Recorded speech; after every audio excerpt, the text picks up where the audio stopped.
heading into the Memorial Day holiday weekend. Some state lawmakers returning, and they're expected to go well into early Saturday morning to finally pass the state budget that starts July 1st. That's after the Senate late last night brought up the budget bill and ultimately approved it. Now, we thought we were going to get a budget on Wednesday. That didn't happen. And then Thursday, yesterday, we had very late action in the Senate looking at a $50.6 billion spending plan based off of $50.7 billion of your tax dollars.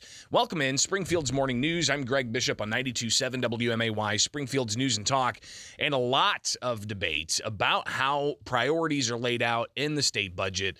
And just to kind of give a broad overview here, again, increased spending for K through 12 schools, increased money for public universities. You've got the undocumented migrant health care issue that's going to be funded. What kind of cost controls will be involved? We'll hear a little bit about that coming up. But a lot of debates about partisanship in the chamber of the Illinois Senate because they had started the session all the way back in January talking about how they wanted to have a bipartisan approach.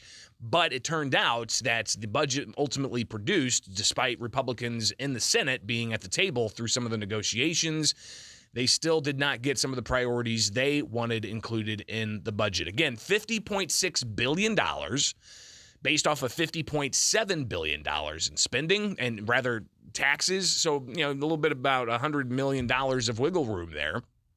But still some unknowns when it comes to other costs, including the undocumented migrant health care. Also, the costs of looming union contracts. So we'll talk a bit about those details coming up. But let's go ahead and get right on into it with some of the back and forth on the Senate floor late last night as they were debating and preparing to pass the budget. And then we'll talk a little bit about the timeline and what to expect for the remainder of the spring session that is in overtime, going into overtime expected early Saturday morning. So State Senator Chapin Rose, Republican from the Champaign area, he laid out some of his concerns, talking about priorities in the budget, and the Republican decried the lack of the Invest in Kids scholarship program being included in the Illinois state budget. This budget's over $50 billion. We asked for less than 1/10 of 1%. For kids. Your kids, our kids, everybody's kids. It's like the greatest thing, they're kids. They don't know Republicans or Democrats. They just want to go to the playground and be kids. But here's what happened, and this is the part that I'm fundamentally going to reject, because there's going to be people who say, well, it didn't expire, it doesn't expire to the fall, we can handle that in the fall. This is what I fundamentally reject. Parents this summer are going to have to decide, are they going to send their kids to a school that maybe they can afford for half a year and then get thrown out on their ear? Are they going to put their faith in the Illinois General Assembly to finally figure it out in October, November, December, I don't know, maybe sometime in January at 3 o'clock in the morning after the second semester's already started? That's why it was so important to do it now. That's why it was so important to do it now. So that was State Senator Chapin Rose sharing that the rationale for passing some kind of extension of the Invest in Kids scholarship program, which does not use state tax money. It uses private donations that goes into a fund that groups can then disperse out to families to use for school choice. About 9,000 kids used it this past year, 40,000 or so in the 5 years that the program's been around. It gives a 75% Illinois income tax credit to those who do donate to this fund, and gives people that access to some school choice when their public schools are failing them. And the sunset kicks in at the end of this year. So the sponsors of the idea were saying that they needed to get it approved and extended this week in order to give that certainty to families because if they wait, you don't know if you're going to have just half a school year of funding or a full year school of funding. So the Invest in Kids scholarship program is not part of this. But there were other questions raised about overall priorities. State Senator Terry Bryant talked about the migrant health care costs and also the money that's going to welcoming centers for migrants and the overall cost that the state has been sending to Chicago to help fund migrant housing. Here's State Senator Terry Bryant talking about overall those costs in the Illinois state budget that taxpayers are on the hook for. $40.2 million that will be going to the city of Chicago for asylum seekers after they asked to be named as a welcoming or sanctuary city. So that's $152 million that's going for just that priority for non-citizens. At the same time, Governor Pritzker has chosen not to make the DD community a priority for this state by taking 120 souls from Choate Mental Health and moving them to a different facility, a place that they didn't want to go, sometimes as much as 50, 60 miles away from their homes, because the money wasn't set aside to fix the problems that were at that facility. So Senator Terry Bryant raising those concerns about the priorities for more funding to help migrants coming to the state of Illinois while not doing enough to update facilities, including the Choate facility for those with developmental disabilities. So, budgets are all about priorities, right? Your family's budget, it's about priorities. Are you saving for your kids' education or are you going out on expensive vacations? The state of Illinois obviously spells out its priorities as well with how it spends state tax dollars and how it plans to spend state tax dollars.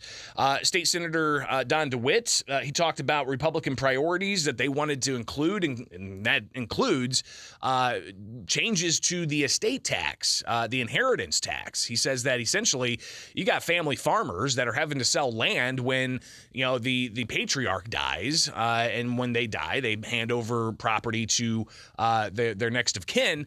But with Illinois' estate tax, that means that they have to pay a whole bunch of taxes on that, and ultimately, sometimes they have to sell some property. So that's something that they did not get into the budget to change the estate tax. But DeWitt also talked about how they wanted business incentives like research and development tax credits, and here's how that went. We tried to initiate a research and development tax credit, a bill that's been in this body for 2 years now, initiated by the Illinois Manufacturers Association, one of the largest employment bases in this state. Why? To give them an opportunity to invest more money to create more products, to create more jobs, and build their businesses. And what does that do? It puts more people to work, and it puts more food on more people's tables. And again, that proposal from the Republicans who in the Senate were at the table discussing these things. But that priority of research and development tax credits or changes to the estate tax not advancing as part of this budget. Again, $50.6 billion of spending based off of $50.7 billion in estimated revenue, the largest spending budgets in Illinois state history. And coming back, we'll hear a little bit more from Republican State Senator Jason Plummer, and then we'll hear some Democrats responding. So stay tuned. We got a lot more to get to from the overall discussion about budgets at the State House, and talk a bit about the timeline and how this thing's actually going to be crossing the finish line. Talking about the 3,500-page budget that passed late in the Senate, and sitting in front of Senator Jason Plummer there, you could see just how tall that budget is, and he's a tall guy. We'll hear a little bit more about what Senator Plummer had to say on the Senate floor, but I wanted to go back into a little bit further yesterday afternoon when they actually discussed elements of the budget in a Senate committee, and it was really the first airing of sorts of what exactly is in the spending plan to spend about $50.6 billion of your tax money as part of this overall plan based off of $50.7 billion in revenue. Now, Now, one of the things that State Senator Chapin Rose during committee he raised was some of the unknowns that there are in this budget, including a new union contract for state employees that still is yet to be fully hashed out and agreed upon. And is that worked into the budget? Or is there going to have to be some kind of supplemental to make up for whatever increase in those union contracts ultimately will be? Here's how that played out a little bit in the Senate committee yesterday. This is going to hit us eventually, right? Presumably in 24. So is it the department's going to have to live, the departments, plural, are going to have to live within the means of this budget? Or are we anticipating another supplemental down the road whenever the contract's released? Senator, it's not unusual for us to pass supplemental appropriations. I would anticipate, just as any fiscal year, you will have emergencies that present themselves throughout the years, just as we had a supplemental for both fiscals 23 and 22. So I would imagine if that was necessary, you would certainly see that. I'll just go ahead and note for the record that when that comes, you've only got about $100 million in give between revenue and spend. Again, it's a $50.6 billion spending plan based off of $50.7 billion in revenue. So the idea of passing an appropriation based off of a, quote, emergency, as Senator Sims said in defense of the budget, is it an emergency to say, oh, we've got this union contract all of a sudden? Or is it a lack of planning and a lack of budgeting that could lead to that? So that's an unknown as to how much the state employee union contract's going to impact the budget and if there's going to have to be a supplemental appropriation. Another big spending item, pensions. And the state's looking to spend about $10.2 billion on pensions. But what was the actuarial contribution that was proposed by the actuaries as to get the pension system on some kind of more level footing, because we've got $140 billion of unfunded pension liability. So State Senator Wynn Stoller out of Peoria asking State Senator L.G. Sims about the pension costs. So we will make the full we'll make the full scheduled payment of $10 billion, but then there's also another $200 million that we will also make on top of the fully certified number that we're going to pay. Okay, and do you have the amount of the actuarial estimate? I think that is somewhere in the neighborhood of $16 billion. So about $10.2 billion is what the budget's going to pay for public employee pensions, but the actuaries say it should be $16 billion. So some people saying that is ultimately shorting the pensions as to how that's going to be spent on in the budget year that starts July 1st.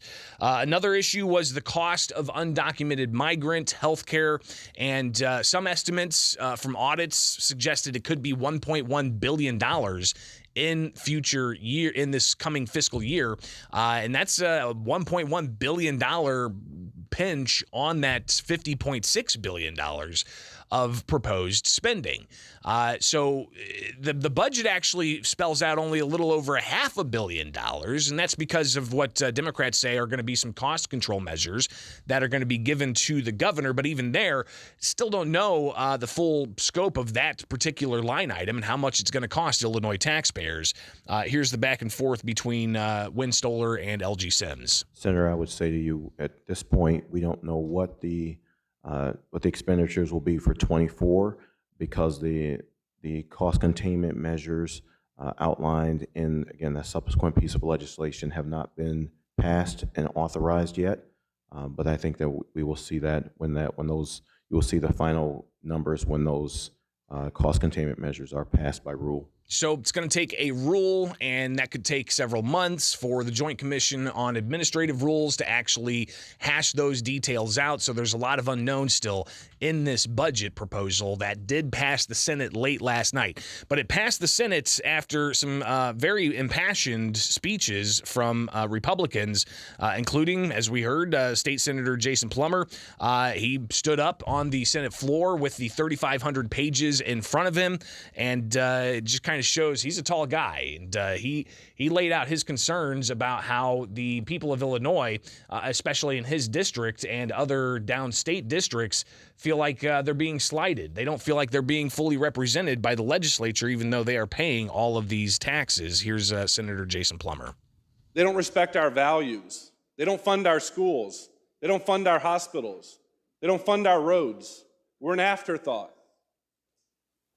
And so, people like me and other folks on this side of the aisle, we go back to our districts and we say, there's good people in Springfield that are working hard. People on both sides of the aisle, they care about everybody in Illinois.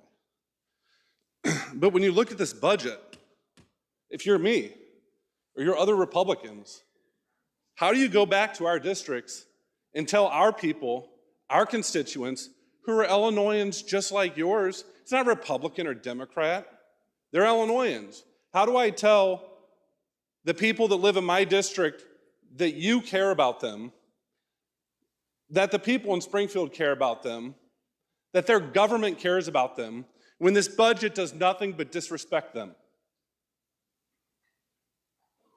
How do you expect us to continue to do this? You laugh at people when they say they want to get away from Illinois. You pretend like you don't understand it. This budget should freaking explain it as perfectly as it needs to be explained. Your priorities are very transparent in this budget. Your unwillingness to work with us is apparent in this budget process. And it's offensive. It's offensive to Democrats. It's offensive to Republicans.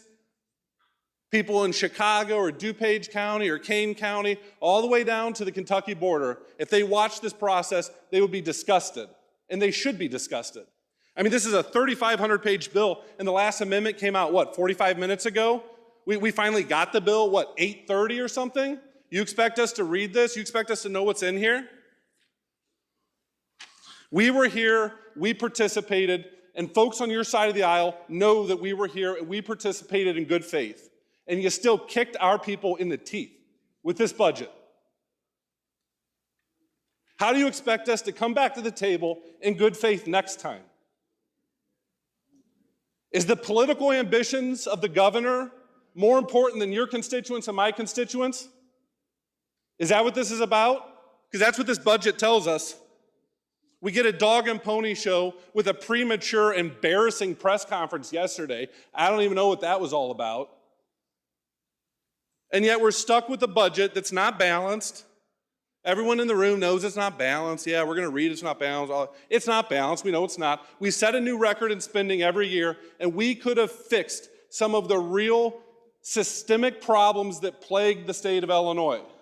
We could have gotten down the road of fixing pensions. We could have addressed some of the tax inequalities. We could have addressed the fact that, pretty much everybody in this room represents counties that shrink census after census after census. Are you not embarrassed by the fact that we're like the only state in the union that shrinks all the time? I wonder why that is.